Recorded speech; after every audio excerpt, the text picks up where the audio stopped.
ဒီကနေ့ကျမတို့မိန်းကလေးတွေကဒီလောကကြီးမှာမိန်းကလေးအဖြစ်နဲ့မွေးဖွားလာပြီဆိုရင်ကျမတို့ရေပတ်ဝန်းကျင်မှာဘာပဲဖြစ်နေကျမတို့မိသားစုမှာဘာပဲဖြစ်နေကျမတို့ယူမိတဲ့ယောက်ျားဘာပဲဖြစ်နေကျမတို့မကြိုက်တဲ့အလုပ်ကိုကျမတို့လုပ်ချင်နေရပါစေကျမတို့မလူချင်တဲ့ဘဝကိုကျမတို့ရနေပါစေကျမတို့မလူချင်တဲ့အိမ်ထောင်ကိုကျမတို့ကပြုနေရပါစေကျမတို့အပေါ်မှာဖြစ်ပျက်လာသမျှဟာကျမတို့နဲ့ဘာမှမဆိုင်ဘူးကျမတို့ဟာဘဝပြတ်သွားပြီဆိုတဲ့ဟာမျိုးဘယ်တော့မှမရှိဘူးဘဝပြတ်သွားပြီဆိုတာက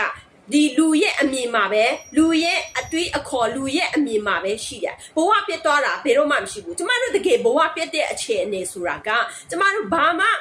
မလုပ်ချင်တော့ဘူးဘာမှမတင်ယူချင်တော့ဘူးဘာမှမလုပ်ချင်တော့ဘူးအကျိုးရှိတဲ့အရာဘာတစ်ခုမှမလုပ်ချင်တော့တဲ့အချိန်မှာဘဝပြတ်သွားတာဒါကြောင့်မို့ကျမတို့မိန်းကလေးတွေရဲ့ဘဝဘယ်လိုမျိုးအခြေအနေပဲရောက်နေပါစေလွတ်မြောက်အောင်ကျမတို့ကကြိုးစားရမယ်အမေတန်း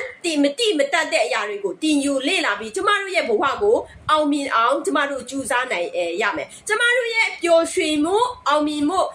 တွေဟာကျမတို့ရဲ့လက်ထဲမှာပဲရှိတယ်ကိုယ့်ရဲ့ကလေးတွေအပေါ်ကိုယ့်ရဲ့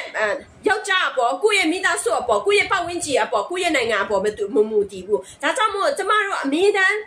အရေးကြီးတာကအမေနဲ့ကိုမတတ်တဲ့အရာတွေကိုတင်ယူလေ့လာပြီးမှကျမတို့ရဲ့ဘဝကိုပျော်ရွှင်အောင်မြင်တဲ့ဘဝဖြစ်အောင်ကျမတို့ကိုယ်တိုင်တည်ဆောက်ယူရမှာဖြစ်ပါတယ်ဒါကြောင့်မို့ကျမဘဝဟာဒီဟာဖြစ်သွားလို့ဒီဟာလုံးမိသွားလို့ကျမမလူချင်တဲ့ဘဝမျိုးမှာကျမနေရလို့ကျမဒီတက်ကတော့အရှုံးပေးတယ်ဆိုတာဘယ်တော့မှမရှိရဘူးအရှုံးပေးတယ်ဆိုတာဘယ်တော့မှရှိစရာမလိုဘူးကျမတို့ခက်ခဲတဲ့ဂျားထင်းရတယ်ကျမတို့ကအခွင့်အရေးတွေကိုရှာနာပြီးမှကျမတို့ရဲ့ဘဝကိုလှပအောင်ကျမတို့ကိုယ်တိုင်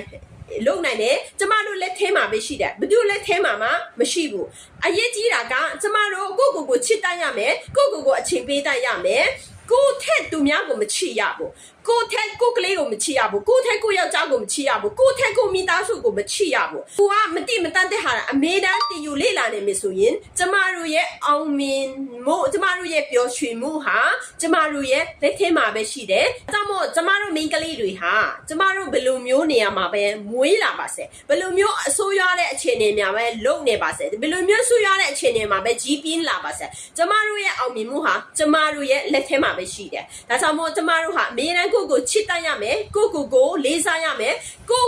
အမြဲတမ်းမြင့်တင်ပြီးကိုအချိန်ပေးရမယ်ပြီးမှကိုက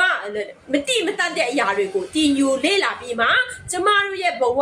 ပျော်ရွှင်အောင်မြင်တဲ့ဘဝဖြစ်အောင်ကျမတို့ကိုယ်တိုင်ကပဲတည်ဆောက်ယူရမှာ